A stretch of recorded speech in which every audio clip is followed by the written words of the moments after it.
అమ్మో! పల్లెటూర్లలో ఇలా కూడా తయారయ్యారేంటి? అసలు ఏం జరిగిందంటే ఈ చెట్టు చూసారా? ఇది వచ్చేసి 35 ఇయర్స్ చెట్టు అనమాట. వేప చెట్టు. దీన్ని పెద్దమ్మ తల్లి అన్నట్టు పూజిస్తాం అనమాట మేము. అలా ఆచారంలాగా ఇక్కడ చూసారా చెట్టు ఎంత అందంగా ఉన్నాయో. ఈడ కొబ్బరి చెట్టు ఉందనమాట. అలాగే మొత్తం చెట్లు ఉన్నాయన్నమాట. వేసేటప్పుడంతా సైలెంట్‌గా ఉండేసి ఇలాగే ఒక చింత చెట్టు, ఒక ఏంటంటే ఖర్జూర చెట్టు ఉండేదనమాట. ఈత చెట్టు ఐ థింక్. అలాంటి చెట్లన్నీ ఇక్కడ వరుసగా 3 ఉన్నాయన్నమాట.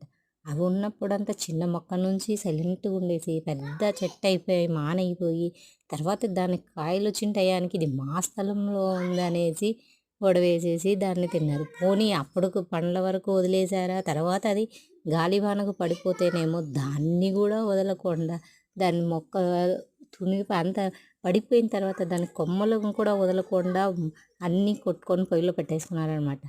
అప్పుడు అర్థం ఒకరు పోషిస్తేనేమో పెద్దదైపోయి దాన్ని మంచి బాగులన్నీ చేసి ఒక వృక్షంలాగా దాన్ని 35 ఏళ్ళు సాకి అన్నీ చేస్తే దాని నుంచి వచ్చిన ఫలితాన్ని దాన్ని పోషించిన వ్యక్తి కాకుండా బయటోళ్ళు ఇది నా స్థలంలో ఉందనే ఇది చేసేస్తే మొక్క విషయమే కాదండోయ్, ఇలా ఇళ్ళ విషయంలో ప్రతి విషయాల్లో జనాలు ఇలాగే తయారయ్యారు. అంత స్వార్థం ఏంటి? ముందే ఇది నా అంటే వాళ్ళు అంత పెంచుకోరు కదా. 35 ఇయర్స్ దాన్ని పెంచి పోషించి అన్నీ చేస్తే ఇది మాది అని గొడవ పడి వాళ్ళు తెంచుకున్నప్పుడు వచ్చే బాధ ఉంటుంది చూసారా?